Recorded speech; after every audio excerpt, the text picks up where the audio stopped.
In terms of roles, we want our coaches to coach, our scouts to scout, our nerds to do nerd things independently of each other so that there isn't some infiltration of biases from each. Now, the key and the hardest part, right, is engineering that ecosystem where we can come together, collaborate to compete. Hello, and welcome to the Decision Education Podcast, where we talk to experts and share tips on all things related to decision making. I'm your Season 2 guest host, Annie Duke, broadcasting from the Alliance for Decision Education, the educational nonprofit committed to the understanding that better decisions lead to better lives and a better society.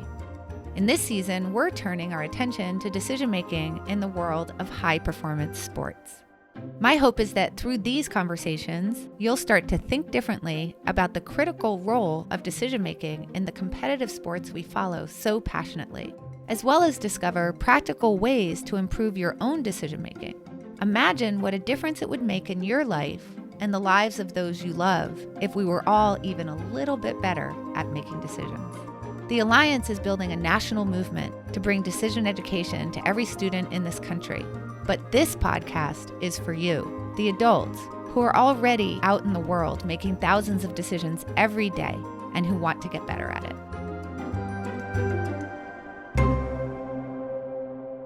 I'm so excited to welcome my guests, yes, that's plural, today, Rich Eisen and Les Snead. Rich Eisen is one of television's most well-known sports anchors from the past decade, most notably as the face of the NFL Network.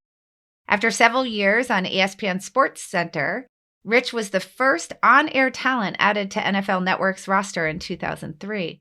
During his time with the network, he has hosted NFL Total Access Kickoff, NFL Game Day Morning, NFL Game Day Highlights, and Thursday Night Football. I'm not exactly sure when he sleeps, given that spread across morning and night. And he has also anchored the network's on-location coverage of the NFL Draft and the NFL Scouting Combine, the Pro Football Hall of Fame induction weekend, and the Super Bowl. Rich also hosts The Rich Eisen Show, a daily sports radio program, and is a 4-time Sports Emmy nominee in the Outstanding Studio Host category. As part of the hashtag Run Rich Run charitable campaign, Rich competes annually in the 40-yard dash at the NFL Scouting Combine while wearing a suit. Les Snead, my second guest, is general manager of the Los Angeles Rams, a position he has held since 2012.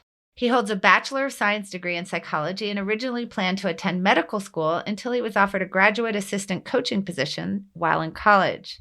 He began his professional career working as a scout, first for the Jacksonville Jaguars and then for the Atlanta Falcons, before becoming director of player personnel in Atlanta in 2009. Just 3 years later, he was named GM of the Rams, and his tenure has been described as being marked by strategic, aggressive moves that have created a strong core nucleus of talent and improved depth throughout the roster. Les also has a keen interest in the decision sciences and in how they can be leveraged in the NFL. So I'm looking forward to such a great conversation between two amazing thinkers who are coming at it from totally different angles. So first of all, just to start, let's talk about why you are both on here together. If you can talk a little bit about how you met and how you know each other. Well, I'll start first. Les drafted me many years ago because he saw me running the 40-yard dash, right, Les? Isn't that what it was? And you said, when does Rich have time to sleep? He has plenty of time to sleep, but no time to train for the 40. That's correct. That's correct. But you know what? The 40 means nothing. Doesn't mean you can't play football. It's about what's in here, Les. Yes. It's about what beats inside your chest. And I've got that. I've got that every day. I wake up and I look in the mirror. Every day I see it. But Les and I go way back, obviously, not just with football, but I met Kara, his wife, way back in the day, in the mid to late 90s when I was on ESPN Sports Center and she was working at ESPN. So I've known Kara a long time. Met Les through Kara, and then of course the NFL, my work with the NFL, and that's how we know each other, right, Les? Rich has got to be some sort of brother-in-law, right? Once I we're family. Began a relationship with Kara, you immediately know you're going to spend many meals listening to Kara and Rich tell stories, and they're both laughing, right, Rich, now, and then I think myself and Rich's bride sit back and watch those two have fun. Yes, We have all been at those types of dinners. yes, we have. Absolutely. What's the fastest that you've ever run the 40? You asking me or Les? Because Les, when was the last time you ran a 40, Les? When was the last time you ran a 40? Was that at Auburn? That would probably be at Auburn. Yeah, it would, yeah. Let's maybe 1992 or 3. And what'd you run? Fastest 40. Yeah. Probably on a track too. Surface matters. Sure, of course. Maybe 4.67. Mm. And you break 4.7, like there's probably nothing, right? There's no difference between a 4.67 or a 4.7, but you know how I knew that was fast, Rich? Wow. Because he said a 4.67. He wasn't like, about a 5. Like, when you're that precise, it has to be fast. Absolutely. It's like, you call it a Porsche when it's somebody else's car, but it's a Porsche if you drive it. There you go. Right. Like that's the way it works, So, but my fastest time was 5.94. But again, I run it in a suit. It's the logo of my show right there. So, I just like to say that was a missed opportunity for you to say that the fastest time you would ever run was a 4.66. I know that I would have done like The Price is Right, like closest without going over. But no, I've got to be truthful. That's part of my brand is I'm real news and I talk about real stuff. But I have fun and we raise money now for St. Jude Children's Research Hospital. And on the day that we're talking for your pod, Annie, we announced that we did this year's run this past weekend in Les's football home in SoFi. And we had 8 donors come for the chance to run with 8 NFL legends on the field during the Rams season ticket holder event that happened on Saturday. And we got Jerry Rice and Ray Lewis and Chris Carter and Torrey Holt, to name a Ram great, and a handful of others, Rod Woodson, Chris Carter, Hall of Famers, to run with 8 donors who, for the chance to do it, we raised over $1 million. And we've got 2 more weeks to go to the NFL draft where we're going to show the contents of that run. Well, bravo. That's amazing. That's what we're doing. We're doing our best for St. Jude Children's. Doesn't matter how fast you are. That's the number, right? Did the other people have track clothes on? They did. They had track clothes on, but I run in my suit because that's my work clothes. That's what we usually run it at the combine. But due to the pandemic this year, we had to figure out something else to do. And so it's not the shoes. I wish I could say it was the shoes I run. Oh, yeah. I run in actual running shoes now. I remember that now. It's the suit jacket. It's like it acts like a parachute behind me. That's so if there's anything that I can use as an excuse for my lack of speed, it'll be that. But at any rate, that's probably not what you want to talk about. So where can while we're on the topic though, where can people go to be able to support? Thank you for asking. To NFL.com/runrichrun. That's the, as you were kind enough to mention with the hashtag. Yeah, that's where people can go. And we're raising money for St. Jude. That's all donation based, and families who go there never see a bill for their kids' healthcare or for lodging or for travel or anything. It's heaven on earth. Oh, that's amazing.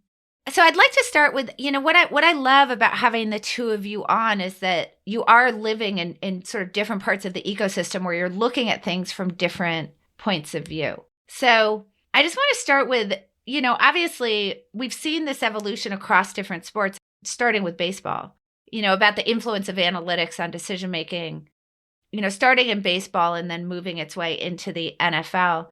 One of the things that I think about is from the perspective of people watching it, it feels a little bit like nobody was paying attention to analytics. And then all of a sudden, everybody was paying attention to analytics. And I know that when you feel those sort of tipping point shifts, that's not true, that there was something brewing underneath. But from your perspective, Rich, how has it impacted the way that fans are viewing the game, the way that, you yourself are viewing the game and the way that you talk about it? Well, I guess the way analytics is for somebody in Les's position, it tries to help him and his coaching staff first guess. For me in the media, it allows us to second guess quite frequently, quite honestly.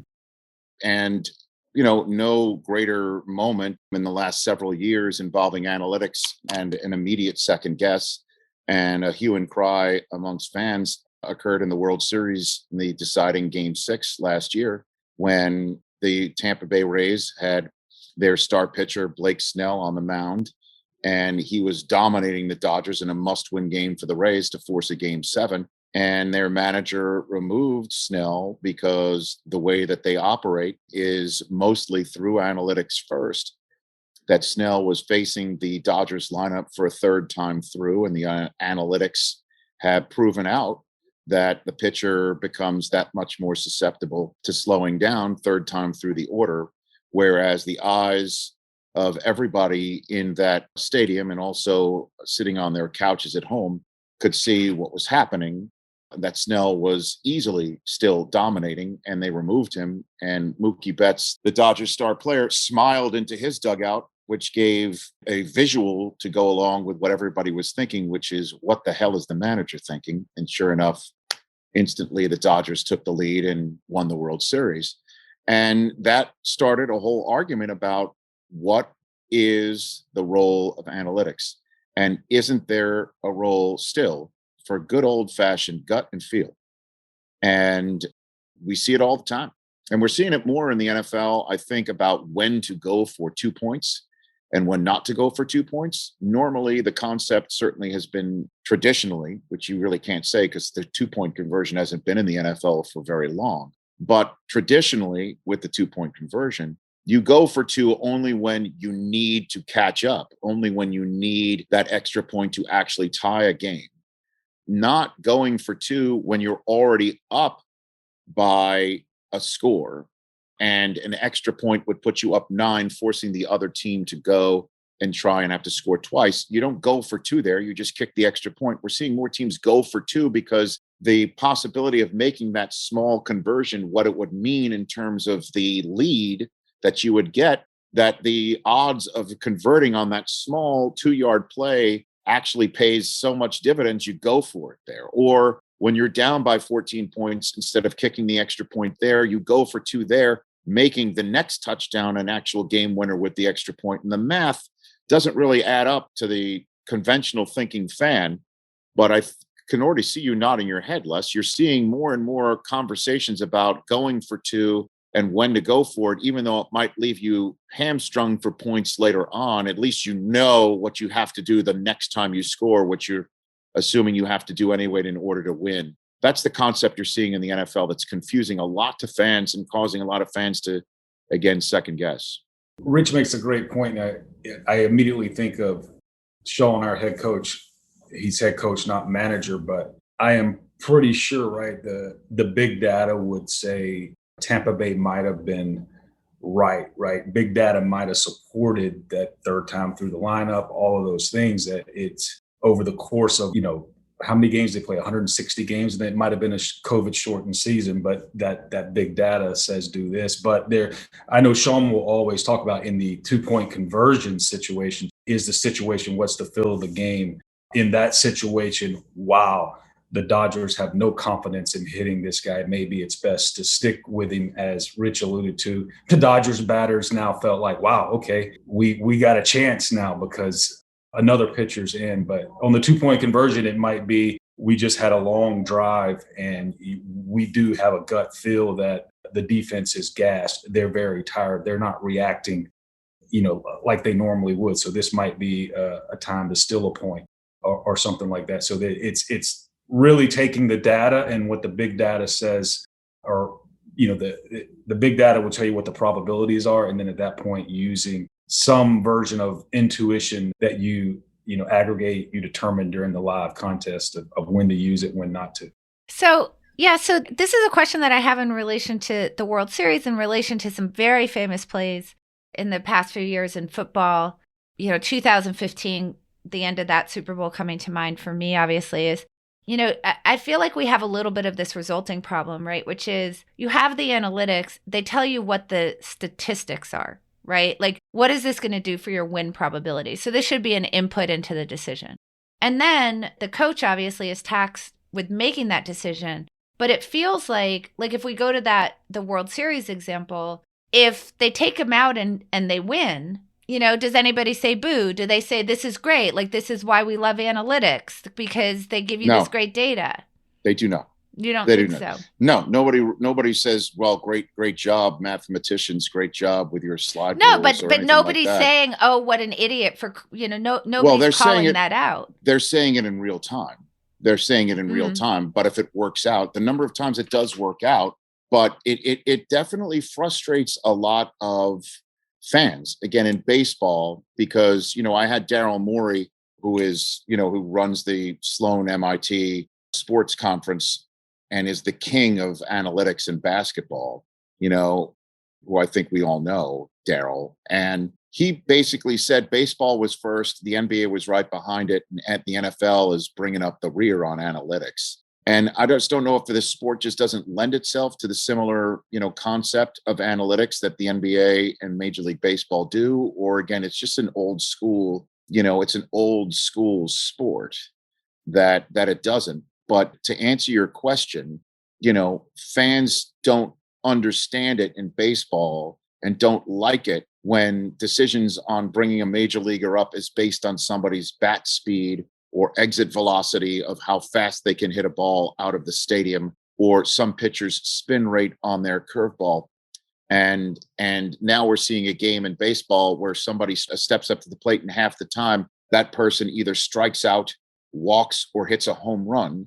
That there is no more of a variety in the game because analytics has kind of dictated that. Fans don't like that. They don't like the shift where they figure out, let's put 16 people on one side of the bases because the analytics say that this person will hit the ball in that direction. They don't like that. The one thing I particularly despise is in baseball, they will now have not a starting pitcher, but what they call an opener, where that pitcher will go and pitch one time through the order, be removed, and then the so-called starting pitcher will come in and face the order second through four times to get a little bit better to somebody who can close the game. It just doesn't look the same anymore. And I think people associate that with analytics as opposed to, hey, they're kind of right. Like that's how someone can actually win a game. You know what I mean? Like that's the way it goes in the mind's eye of a fan, of people who call into my show and talk about it. So let me just circle back first of all to the and this, Les, I want to just sort of get your thoughts on this, to the understanding of like what's happening in baseball with football really bringing up the rear on analytics. Is baseball is a little bit more individual people acting individually, standing in the same place. And, they happen to be geographically located together, but they're sort of isolated from each other in a way that makes analytics a little bit easier in terms of trying to figure out how you value a particular person or a player, or what you're supposed to do in a particular situation. And my understanding is that football gets to be very complex. So obviously in basketball, you've got 5 people on your team interacting with 5 other people. In football, you get up to 11 people interacting with 11 other people. And then there's the issue of they don't play the same side of the ball and so on and so forth. So, Les, do I have that even in the vicinity of a reasonable understanding of why the NFL is slower? It's because it's more complex. Is that right? I think that, yes, that is one reasonable, rational, and I think truth to why we're pulling up the rear. I think there is some truth to what Rich said. Maybe it's a more old school, but if I give you some quick examples, whether it's strategy, whether it's evaluation, a lot of times in football, let's go to the Rich's example where you take basically the 9 defenders and maybe you put them all on one side of the baseball park because the batter, obviously a large percentage of the time, is going to pull the ball. That does happen in football, but it's less, let's call it less noticeable. Let's take it. If we know this particular wide receiver runs this subset of route tree when he's lined up on the left side or in the slot or outside the hash or inside the numbers, we can disguise or design a coverage that tilts that way. But the quarterback and the offense may see that and then go to one of those other players, which is easier to do than maybe the batter in baseball now going, I'm going to right field instead of left. So sometimes we're using that. It's just less noticeable because there are more people in the field and more complex, right? So that's one good example. What we can't do either, and I've found it fascinating, right, in those minor league baseball parks where they have those sophisticated cameras and can see that maybe this pitcher in AA baseball has unique rotation that is going, what they're going to say is predict, let's call it getting a lot of major leaguers out, and they can make this trade for this pitcher. A little bit harder in football. Let's take the quarterback. we can measure the rotations on a football, but it doesn't necessarily always correlate to accuracy or complete passes, because the receivers have to be where they're supposed to be. The offensive line has to block. So there's some nuances there that probably put us in third place. But I do know this: there's a lot of bright people who are trying to at least help us catch baseball and basketball. And I'm not sure we'll be able to do that to their level based on what you said, Annie, but we're trying to get closer to second place. But I mean, again, the sport, as you pointed out, Annie, which I don't know if you ever saw the movie The Untouchables, was similar to the Robert De Niro scene of Al Capone with a baseball bat saying, "A man stands alone at the plate. It's time for what? Individual achievement. But when he stands in the field, he's part of a team." That was basically what you just said, without also bashing one of our heads in with a baseball bat in a violent manner. But, it's just a different sport, though. It is true with baseball. It really is one pitcher, one hitter. What spin rate can do and what somebody's bat speed can do with a pitch, and what some group of fielders can do and be collected in a spot. If Les says there's one guy who knows the tendency in the route tree and we send some people that way, there is a smart quarterback that watches that and may have the same film study and then call a play to actually use that against Les and the Rams. And that's really not, baseball and the NBA are different. There are a lot of teams in the NFL are beginning to use analytics in terms of the 2-point conversion in that manner, like I said. But again, it's mostly old school folks still that just say, screw it. It's the third, fourth quarter. I'm going to go with the gut and feel. I know what the game is. I know how I've set up the defense through 3 quarters of play calling, or the offense and with 3 quarters of play calling on the defense. And they're going to go with their gut and feel, and they got a special play. And I kind of feel the same way, and I feel like I'm a smart guy. I on this show, I kind of poke a little bit of fun of the NFL having something called next gen stats. That's what they call them. And the next gen stats are, this guy runs 21 miles an hour here, and this person, has this sort of catch rate in the anywhere between 5 and 8 yards and stuff like that. And I'm a fan. I'm trying to figure out, what does that really mean? So on my show, I have something called old gen stats. It's things like touchdowns, things like wins. I should probably pay more attention to analytics, certainly, since, Annie, as you might understand this as well. Maybe this is why I get called on the turn and river in my home game all the time by people that might be doing the math a hell of a lot better than I am. And you're nodding your head that I'm right. Well, I've played poker with you, Rich. Hey, Annie, So, here's one for you, Rich, for your old gen stats. Wade Phillips, who is our defensive coordinator, and should be in the Hall of Fame for defensive coordinating, right? Old gen stat, you say, look, we score more points than them, we'll win the game. But if you know Wade, who is a good poker player from Texas, so he might not come across as brilliant, but he's brilliant. But what he would tell you too is, anytime you look at the scoreboard, as simple as that will tell you what strategy you should use. Are you up by 14, down by 14, right? So some of that old gen stats. But I do think, let's go back to the 40, and Rich ran the 5.94 40, and there's next gen stats where it says this Rich is actually playing football at 20 miles per hour. And what we've always said in football is the 40-yard dash is very simple on your central nervous system, and you can train to improve that. And by that, I mean you can work with sprinters and track coaches to improve your start, to improve the, trying to stay in a straight line instead of, weaving until you cross that finish line. Football, we see, is a little more sophisticated, right? You're never running 40 yards without the enemy trying to disrupt you.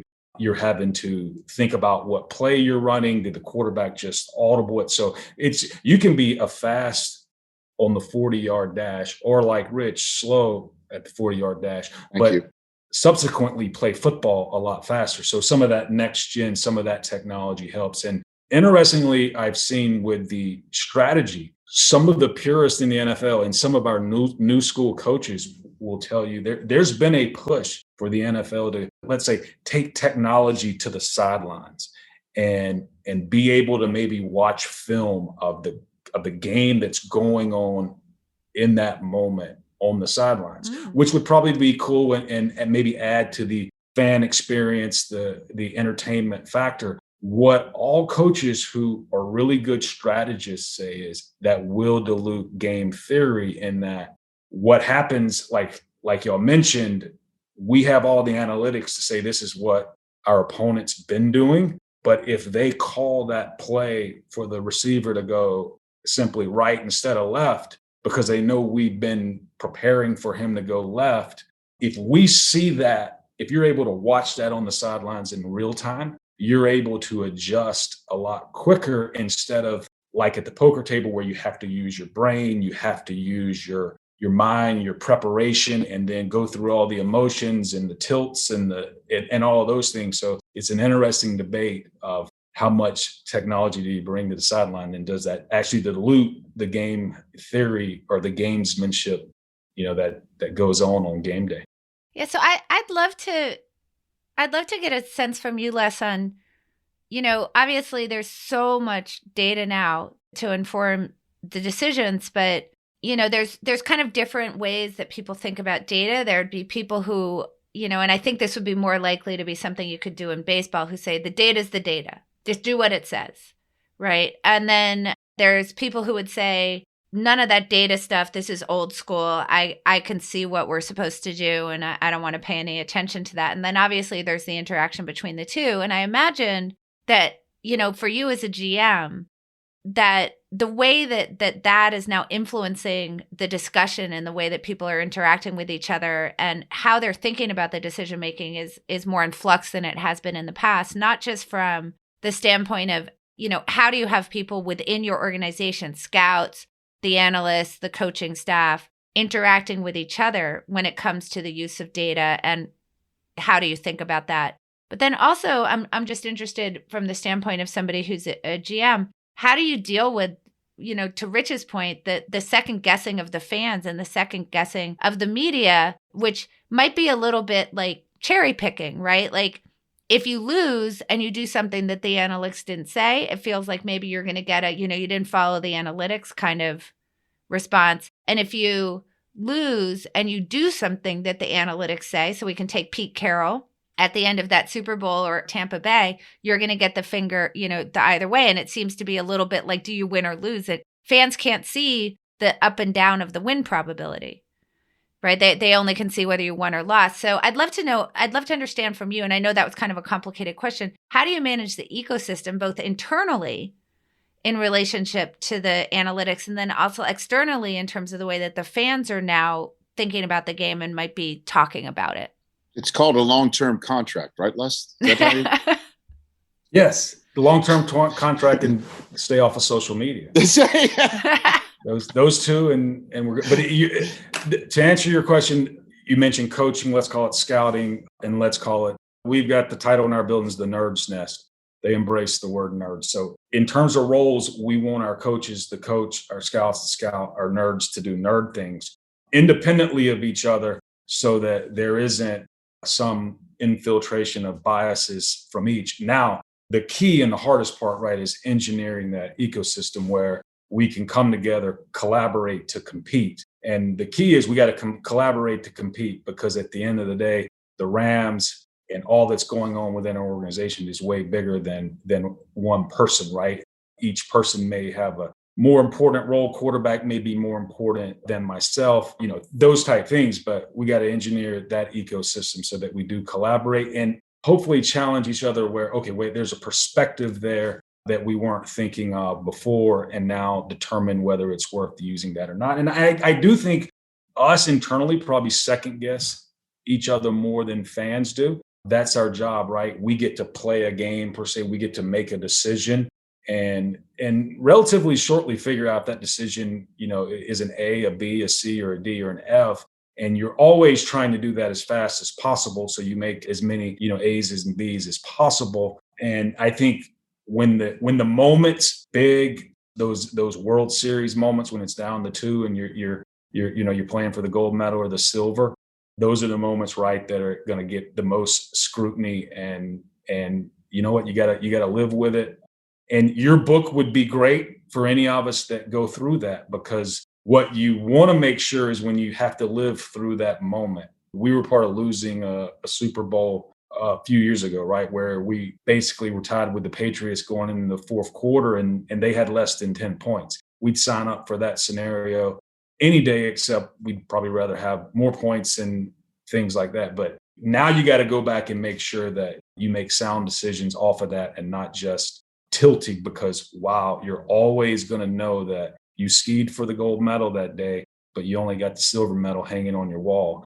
And as long as you live, that silver medal's still there and you know that it could have been the gold. And there's that PTSD is there. And just the key there is being disciplined, not to allow that negative emotion to affect what's going forward.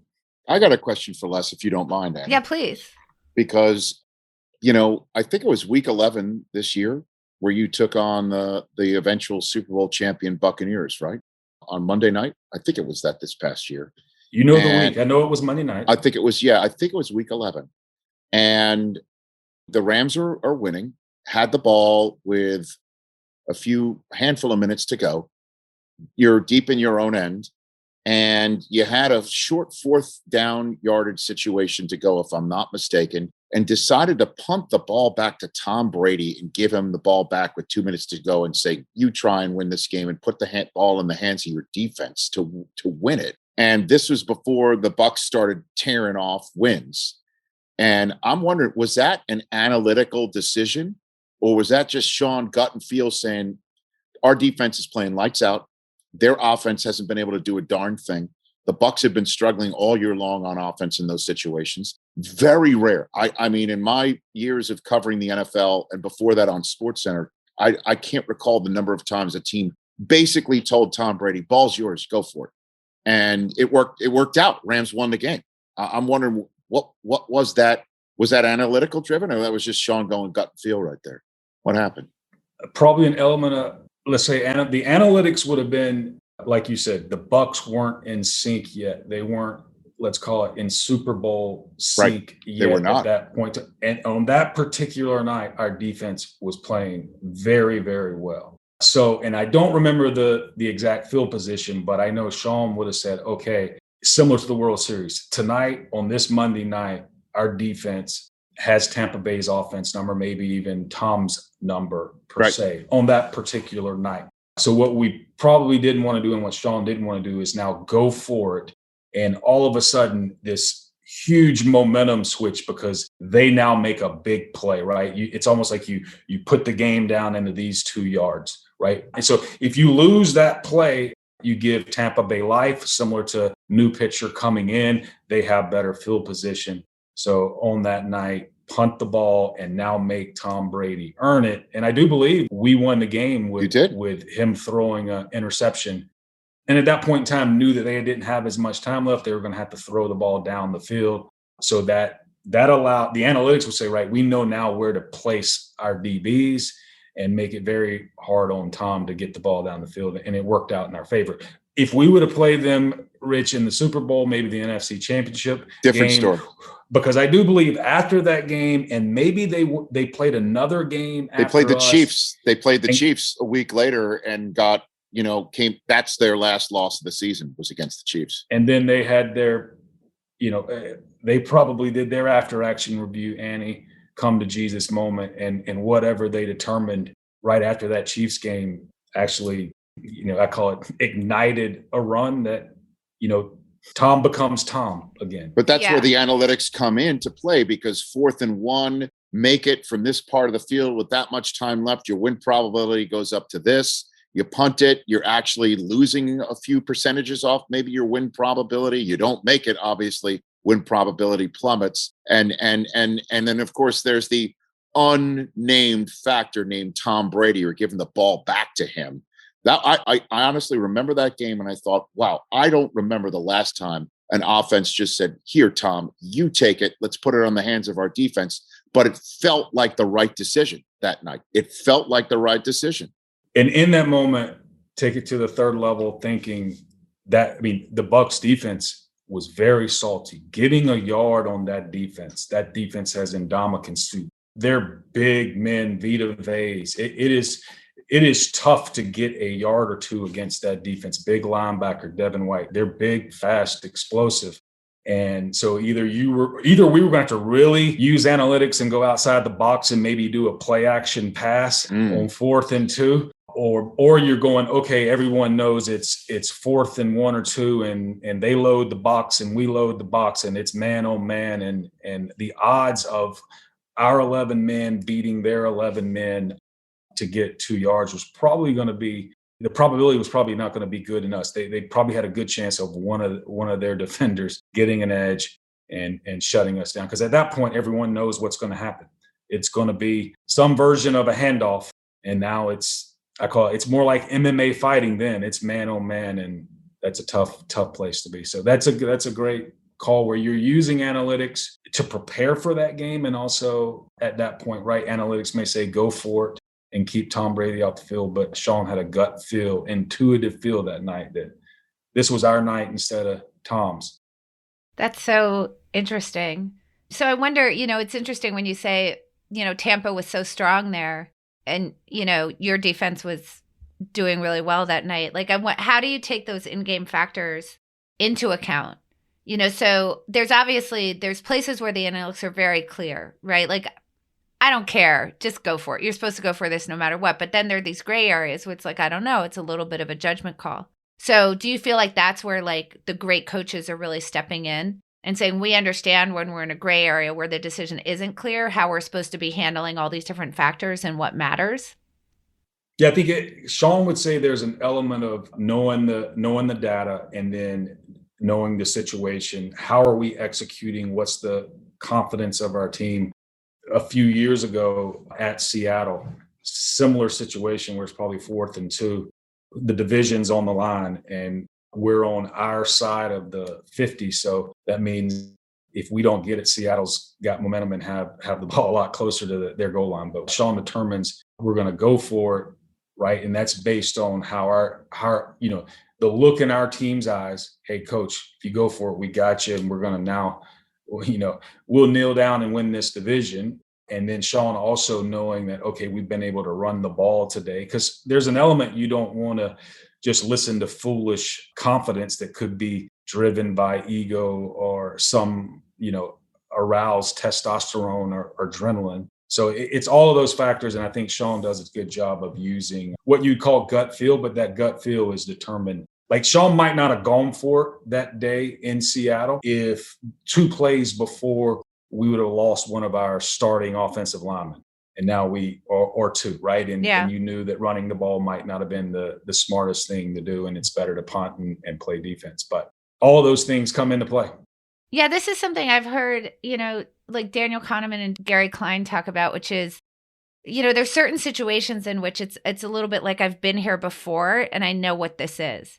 And one of the examples they give is, firefighters going into a burning building, that they have to make these, what we could think of in-game decisions about, is the roof going to collapse? Is this a situation which it's safe for me to go in or go out? And they get very good at those situations because they can understand in a way that I couldn't what all these different factors are and just weigh them very, very quickly. Having had that feedback in the past, do you feel like that's kind of a fair way to think about what's going on with somebody, with Sean in the moment there, when it's not that he's making a random decision or necessarily that it's completely gut. It's that he's been in those situations before. He knows what the factors are that are really important, and he's able to weigh them very quickly to come up with an answer that's more accurate than I would make. Sometimes when you sort of describe something as your gut, that actually you can break that decision down and you can explain it pretty well, actually less as you just did, right? It's like, what are you seeing in the game? What are the factors that matter? You have to know what matters, and that can't be isolated. So the thing is that you have to make those decisions pretty quickly. But then, for example, Sean needs to become able to come back and say, let me tell you what I was considering in that moment, so that you can create a feedback loop in order to improve those in-game decisions. So I just want to separate out sort of the way that people would think about gut with how you would think about, I have to make this decision very quickly, right? And I don't think that one is disorderly just because you're making it quickly necessarily. Like, it's clear that wasn't a gut decision. It was incredibly well reasoned out. It was just fast. Just fast. And I think that that's where people get really confused is, there's a difference between fast and gut. The way that we sort of think about gut is like, I'm just like whatever that feeling is that's going over me, let me do it. Right. Yes. As opposed to repeatable. Yes. It's the repeatability, the way that you talked about Sean's decision. It's very clear that somebody could model that, somebody could learn from it and start to learn how to take those factors into account as well. And, not necessarily, I mean, obviously there's a talent aspect to how good of a decision maker are you in those situations? Or as you said in the 40, like it's a difference between like just doing that in isolation and having to do that in game when there's a whole lot of stuff going on. And that obviously is part of what makes a coach great. But theoretically, someone could repeat that decision just on the information that you gave them. And that automatically sort of takes it out of that world of gut. So I just, the way that you described that was so clear. Yeah, I think we're belittling that it's more like when you're playing poker, you're not making gut decisions, you're using your brain and you can be on the wrong end of the stick like you discussed, right? Right. Emotions of the game. You could be tilted. You have to make them fast. So those emotions, right, they do weigh something because, right, your frontal lobe may not right. have And had some enough of it is time like, it's so fast, you see something, you can't necessarily say what it is that you see, but after the fact you can. Yes. Right. And then you can check in on it to see where you're going. I mean, one of the reasons why I love the way that you put that is that I don't think it's a great thing to tell people sort of one of two things. Either you can make a great decision without any thought or checking back in on it. Right. Which isn't Right. true. Like that would be an accident. But the other is, I think, to let people know, like, these are teachable skills. You don't just have to be like special born with some kind of like sixth sense in order to be a great decision maker, that there are parts and pieces to every decision that interact with each other. And you can skill up in that stuff. And the way that you describe Sean's decision makes that so clear that these are things that you can skill up in. Are you necessarily going to be, elite? Not necessarily, but if you think about decisions that way, you're going to have the best chance to be elite, and you're certainly going to be better. Right. You're exactly right. That's what I said. I think when we use the word gut, there's gut decisions and then there's fast decisions. Yeah. And in the spirit of Daniel Kahneman, right, a lot of the slow thought occurs in our case, right, in Sean's case, the week of preparation, the Monday after the Sunday game to, right, do an after action review on what we can do better the next Sunday, and then, right, Tuesday through Saturday, putting all of those thoughts, right, into a plan and then writing faster on Sunday. Right. So, and then as you're closing those feedback loops and that interaction between, what's happening, the more system 2 decision making with the system 1, which would be like the fast in game, system 1 gets better and better because you're creating this amazing feedback loop that's making those faster decisions get even better. So let me just ask you on Sean, was that a gut feel, or what was the thinking behind that hire for you? I'll start by saying I do think we use the word gut. To me, gut means you're using your brain. And in this day and age of technology, I do think the brain is a very fast and sophisticated, and may actually be even faster and more sophisticated than the computer in certain things. So it's more than just your big fat belly that you're using. So I think that gets lost when you go gut. And yeah, in the Sean one, it's definitely not just a gut feeling, but the rational thought was, in using analytics, the Redskins, while he was calling plays, were top 5, even top 3 in most categories.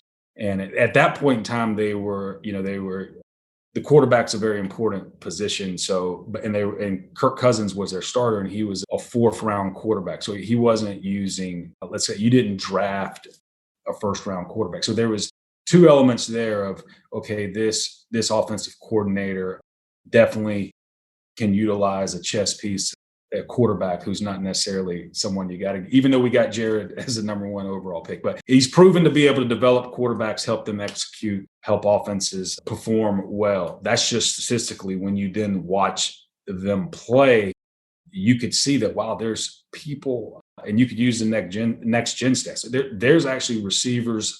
I call it receivers. Let's call it the 5 eligibles. There's always 5 people in the offense who can run or catch the ball. Many times, a few of those players they're running wide open. That doesn't happen in the league. That means Sean's ability to strategize, his game theorymanship is pretty elite. And then, so now can this 30, at that point in time, I mean, he might have been 20, but I know this 30-year-old, can he handle, let's call it, being the face, the leader of an organization? And who's best to tell us that than the player? So I do know we did reach out to agents, players, and like I go, don't just go to the quarterback room. Don't go ask Kirk Cousins if Sean can command the team.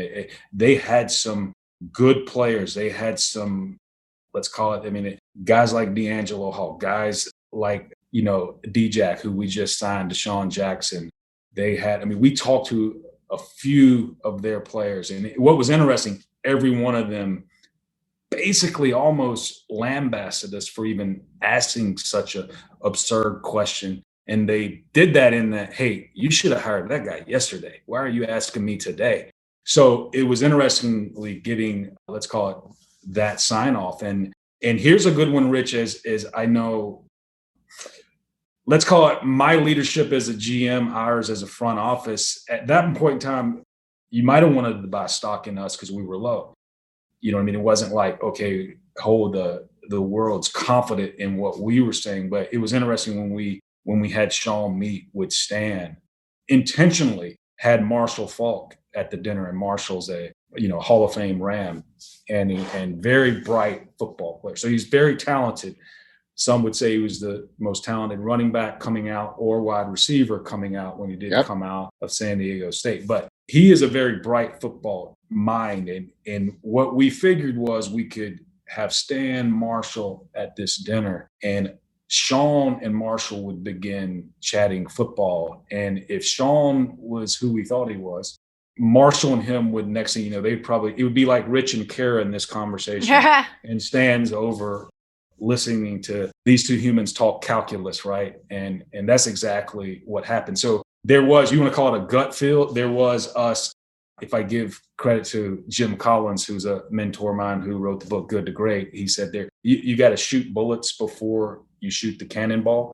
And by that, right, if you have one cannonball to shoot, make sure you shoot your little bullets. And then when you hear the bullet hit the ship, you have the cannonball aimed right. Now shoot your cannonball. So there was these elements in the process of shooting the bullets to see if Sean was the right guy. And then I think when you meet Sean, you're about less than 4 minutes in going, okay, yep, this is it. He's got it. We're good. Exclamation point. I love the way you broke that decision down. I think that was so great. Just the thinking, and I mean, for me personally, as a poker player, I love the game theory of that dinner. Like how can I think about what are the right pieces to put on this board? How are they going to interact with each other? That's going to get me to the place that I need to be. He stacked the deck, Annie. He totally did. He stacked the deck is what he did. He totally did. I love it. He gave himself a pair of aces is what he did. Literally. Yeah. Well, actually, Les, what people might not know about you, by the way, or maybe they do widely, is that you are a voracious reader. So this is something that you really live and breathe is this space in terms of, books that, it feels like you're someone who's really taken this idea of lifelong learning and just put it into practice in one of the biggest ways that I've seen in anybody. So I would love just sort of passing on for the people listening. Is there a particular book that you would recommend to people who are really trying to improve their decision making? Like what book in this space, because you've read so much in this space, has made the biggest impact on your own decision making and your own thinking? But this is going to come across like I'm a. Oh wait, no, you can't. But it would be two things. I'm going to say thinking in bets, and here's why you say, and I feel guilty because probably hadn't championed enough, but it's authentic. The reason you and I have connected is because that book, based on the game, let's call it the gamesmanship of poker, maybe being less textbook. Right. You were able to take this wisdom that some very, very bright people have probably researched and proven to be beneficial. And you were able to articulate in a way for someone like myself who's in sports, gravitates to, wants to read it, actually wants to finish it. I grew up in a small town in Alabama. So if I would have had, let's call it the wisdom that I have now from reading books by you and going to the bibliography and then reading those books.